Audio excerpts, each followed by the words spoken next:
Hello everyone, good morning. आज हम read triple SB के पीजीटी बायो का पेपर हुआ था जो 23 जुलाई 2025 को, उसका हिंदी का पार्ट करेंगे। चलिए स्टार्ट करते हैं। इसमें फर्स्ट क्वेश्चन दिया गया है। इसमें निम्नलिखित वाक्य को ध्यानपूर्वक पढ़ें और त्रुटि पहचान कर शुद्ध वाक्य चुनें। इस पुस्तकालय में ढेरों प्राचीन ग्रंथ उपलब्ध हैं, तुम यहाँ आराम से पढ़ सकते हो। चलिए ऑप्शंस देखते हैं। इस पुस्तकालय में, यहाँ पे पुस्तकालय की जो एक मिनट, यहाँ पुस्तकालय की वर्तनी गलत है। हम देखते हैं और ऑप्शन, तो ये तो होगा नहीं हमारा। इस पुस्तकालय में ढेरों प्राचीन ग्रंथ उपलब्ध हैं, तुम यहाँ आराम से, यहाँ पे सेकंड वाले में आराम की वर्तनी गलत है। थर्ड पढ़ते हैं। इस पुस्तकालय में ढेरों प्राचीन ग्रंथ उपलब्ध हैं, तुम यहाँ आराम से पढ़ सकते हो। एक तो हमें थर्ड सही लग रहा है, जो थर्ड क्वेश्चन है वो सही, थर्ड ऑप्शन जो है बिल्कुल करेक्ट है। तो इसका आंसर क्या होगा? थर्ड। इस पुस्तकालय में ढेरों प्राचीन ग्रंथ उपलब्ध हैं, तुम यहाँ आराम से पढ़ सकते हो। इसके बाद हमारा सेकंड क्वेश्चन है। सेकंड में दिया गया है, नारद पुरंदर के पास गए हैं। वाक्य का रेखांकित शब्द किसका पर्यायवाची है? जो पुरंदर शब्द है उसका हमें पर्यायवाची बताना है। किसका है? तो विष्णु जी का नहीं होता है, महेश नहीं, ब्रह्मा को भी नहीं बोलते, इंद्र पुरंदर का संधि है। ठीक है। इसके बाद है थर्ड क्वेश्चन, एक मिनट। थर्ड क्वेश्चन में है, एक सार्थक गद्यांश के निर्माण हेतु निम्नलिखित वाक्य का सही क्रम क्या होगा? इसका हमें सही क्रम बताना है, क्या होगा। तो इसको देखिए जरा, एक मिनट पढ़िए एक बार। इनकी 3 रचनाएं उपलब्ध है, इसलिए इन्हें जायसी कहा जाता है। ये अमेठी के निकट जायस के रहने वाले थे। सूफी काव्य परंपरा के श्रेष्ठ कवि मलिक मोहम्मद हैं। तो मैंने कल भी बताया था। सबसे पहले देखते हैं किस चीज के या किसके बारे में बात हो रही है। तो यहाँ पे सबसे पहला ऑप्शन डी आएगा। डी जो है वो करेक्ट, डी से स्टार्ट होगा, पहले डी आएगा। सूफी काव्य परंपरा के श्रेष्ठ कवि मलिक मोहम्मद जायसी हैं। इसके बाद डी देखिए किस किस ऑप्शन में है। पहले फर्स्ट वाला कट जाएगा और फोर्थ वाला ऑप्शन कट जाएगा, तो हम थर्ड और सेकंड वाला ऑप्शन लेके चलते हैं। डी से हो रहा है, सी और बी है इसके बाद ऑप्शन, वो देखिए। इसलिए इन्हें जायसी का, ये अमेठी के निकट जायस के रहने वाले थे। डी के बाद क्या आएगा? सी। तो एक ही ऑप्शन है जो ये है। एक बार हम पूरा पढ़ लेते हैं। सूफी काव्य परंपरा के श्रेष्ठ कवि मलिक मोहम्मद जायसी, ये अमेठी के निकट जायस के रहने वाले थे, इसलिए इन्हें जायसी कहा जाता था। इनकी 3 रचनाएं उपलब्ध है। तो करेक्ट आंसर है थर्ड। ओके। देन इसके बाद फोर्थ क्वेश्चन जो है उसमें दिया गया है, रमेश डैश चलता है, रिक्त स्थान के लिए उचित क्रिया विशेषण का चयन कीजिए। क्रिया विशेषण चुनना है। नहीं तो नहीं होगा, अति भी नहीं है, भागता नहीं है, धीरे धीरे। क्रिया विशेषण क्या है, विशेषता क्या है उस रमेश की? तो वो धीरे धीरे चलता है। ये हमारा क्रिया विशेषण बिल्कुल सही है। इसके बाद फिफ्थ क्वेश्चन में है,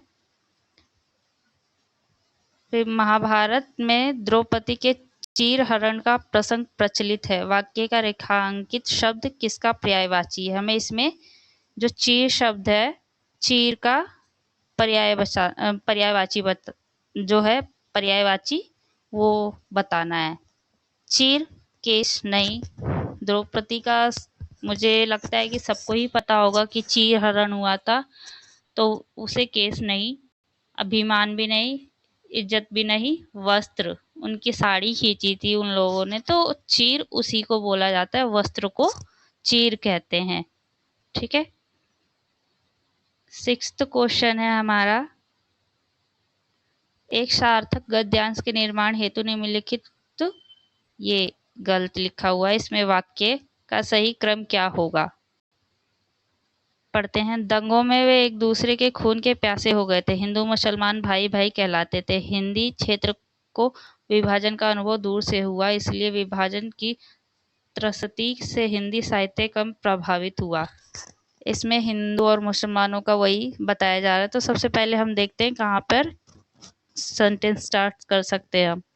तो ऑप्शन में ज़्यादातर बी से स्टार्ट हो रखे हैं, आप एक बार देखो सारे। तो ये सी हम नहीं कर सकते,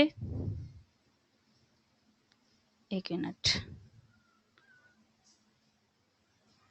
तो हम बी देखते हैं पहले। हिंदू मुसलमान भाई भाई थे, ठीक है। बी के बाद हम कर सकते हैं वे दंगों में एक दूसरे के प्यासे हो गए, खून के प्यासे हो गए थे।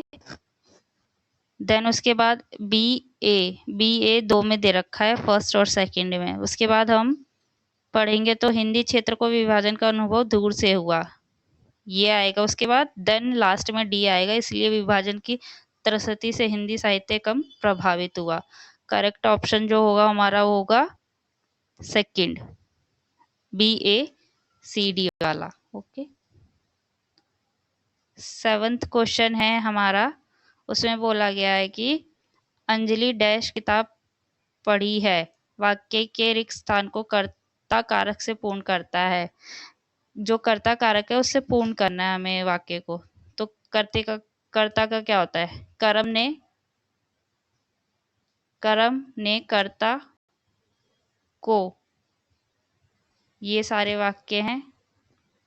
ये कर्ता चिन्ह है, आप एक बार बताइए कौन सा होगा। अंजलि ने डैश किताब पढ़ी, ने आएगा कर्ता ने। तो इसमें थर्ड ऑप्शन हमारा जो हो जाएगा बिल्कुल सही है। कर्ता कारक का विभक्ति जो होता है वो ना होता है, उसका चिन्ह। जो कारक हैं बहुत रिपीट हो रहे हैं, तो आप लोग बहुत अच्छे से डीप में इसको पढ़िएगा। क्या किसका है, संप्रदान अपदान जो भी हैं सारे कारक 8-9, उनके विभक्ति चिन्ह बहुत अच्छे से आप लोग पढ़ लीजिएगा। उसके बाद है क्वेश्चन नंबर 8। शैतान की आंत, ये यहाँ पे बिंदी आनी थी। आंत मुहावरे का उपयुक्त अर्थ क्या है? शैतान की आंत मतलब छोटी वस्तु होना? नहीं। अनपढ़ वस्तु? नहीं। बेकार वस्तु तो बिल्कुल नहीं। बहुत लंबी वस्तु, third is the correct. Third इसका सही है। शैतान की आंत मतलब बहुत लंबी वस्तु होना, जिस काम को करने में उबाऊपन आता है ना, जैसे एक ऊब जाते हैं, बोर हो जाते हैं, तो उसको इसी तरीके से बोलते कि वो खत्म ही नहीं हो रही, बहुत लंबी हो जाना। इसके बाद है क्वेश्चन नंबर 9। निम्नलिखित वाक्य को ध्यानपूर्वक पढ़ें और एक स्थान की पूर्ति उचित परिणाम वाचक विशेषण के माध्यम से करें। हमें क्या बताना है? परिणाम वाचक बताना है। रमेश बाजार जाकर डैश प्याज ले आओ। बड़े? नहीं, क्योंकि ये तो गुणवाचक में आ जाता है एक तरीके से।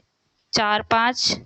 नहीं, क्योंकि ये संख्यावाचक में आ जाएगा। छोटा भी हमारा गुण में आ जाता है एक तरीके से। यहाँ पे करेक्ट होगा 2 किलो। जो परिणामवाचक होते हैं ना, वो 2 तरीके के होते हैं। एक निश्चित परिणामवाचक होता है और एक अनिश्चित परिणामवाचक। निश्चित में जो आते हैं हमारे 2 किलो, 4 किलो, 5 किलो, जो हमारी फिक्स क्वांटिटी होती है, एकदम संख्याएं बताएं सही तरीके से, 2 किलो 4 किलो ऐसे बताते हैं। और जो अनिश्चित होता है उसमें कुछ, ज़्यादा, बहुत, ये सारे शब्द इस्तेमाल किए जाते हैं। उसके बाद 10वां क्वेश्चन जो है वो है, जो तेजी से चलने वाला है। तेजी से चलने वाले के लिए क्या करते हैं हम? अधोगामी, अधोगामी शब्द जो नीचे की ओर आता है उसके लिए यूज करते हैं। ऊर्ध्वगामी जो ऊपर की ओर जाता है उसके लिए इस्तेमाल किया जाता है। आगामी मतलब होता है भविष्य में आने वाला या होने वाला। जो तेजी से चलने वाला होता है उसे द्रुतगामी बोलते। करेक्ट है 1। द्रुतगामी जो तेजी से चलता है उसको द्रुतगामी बोला जाता है। इसके बाद हमारा है क्वेश्चन नंबर 11। 11 में बोला गया, क्षमा करने वाला व्यक्ति उदार हृदय का होता है। रेखांकित वाक्यांश के लिए सर्वाधिक उपयुक्त शब्द क्या है? तो ये तो बहुत आसान है। इसके लिए हम क्षमाशील व्यक्ति ही जो हो सकता है, वही है एक व्यक्ति को माफ कर सकता है, इसके लिए क्षमाशील आएगा शब्द, ठीक है। इसके बाद है क्वेश्चन नंबर 12। निम्नलिखित वाक्य को कारक द्वारा पूर्ण करें। तुम घर डैश पुस्तकालय जाते समय कविता से मिलते जाना। इसमें क्या आएगा? तुम घर से पुस्तकालय जाते टाइम, ये आएगा घर से पुस्तकालय जाते टाइम, क्योंकि इसमें एक तरीके से क्या इस्तेमाल हुआ है, संप्रदान अलग हो रहा है ना घर से।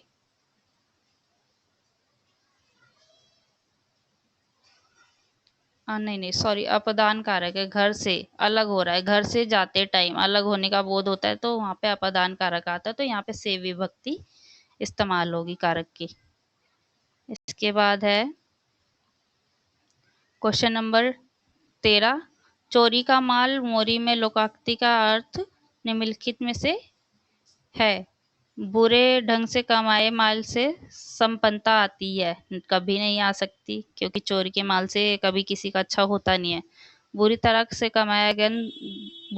से कमाया धन बुरे कार्यों में ही खर्च होता है।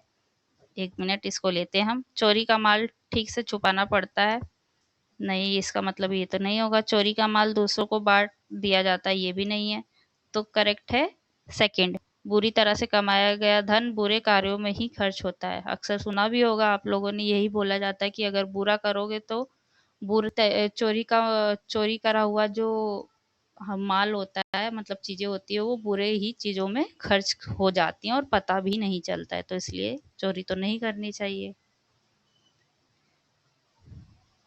क्वेश्चन नंबर 14 है। निम्नलिखित वाक्य को ध्यानपूर्वक पढ़ें और एक स्थान की पूर्ति उचित संख्यावाचक विशेषण से करें। हमें यहाँ पे अब संख्यावाचक विशेषण बताना है। क्वेश्चन को बहुत ध्यान से पेपर में पढ़ना है, क्योंकि हम आधा अधूरा क्वेश्चन पढ़ लेते हैं और हम ध्यान नहीं देते, बस देख लेते कि विशेषण करना है और हम कुछ भी भर देते हैं। बहुत ध्यान से देखना है कौन से विशेषण, कौन सा कारक, क्या बोला जा रहा है, उसी के अकॉर्डिंग हमें फिलअप को फिल करना है। तो इसमें है राम ने डैश आम खाए। यहाँ पे संख्या बतानी है, तो देखते संख्या क्या है। पके नहीं होते हैं, बड़े भी नहीं, छोटे भी नहीं, 3। राम ने 3 आम खाए, ये इसका करेक्ट है। इसके बाद है क्वेश्चन नंबर 15। सार्थक के पिता बहुत दयालु व्यक्ति हैं, वे हमेशा गरीबों की मदद करते हैं। वाक्य में अशुद्ध भाग का चयन कीजिए। इसमें हमें अशुद्ध भाग का चयन करना है। तो देखिए, मदद करते हैं सही है, वे हमेशा गरीबों की, ये भी सही है। सार्थक के पिता सही है। बहुत दयालु व्यक्ति हैं, यहाँ पे जो वर्तनी है ना दयालु की, वो गलत है। दयालु में हम बड़ा ऊ की मात्रा नहीं लगाते, बल्कि छोटे ऊ की मात्रा आती है, दयालु। तो ये वाली वर्तनी बिल्कुल सही होती है। Thank you watching, thank you so much.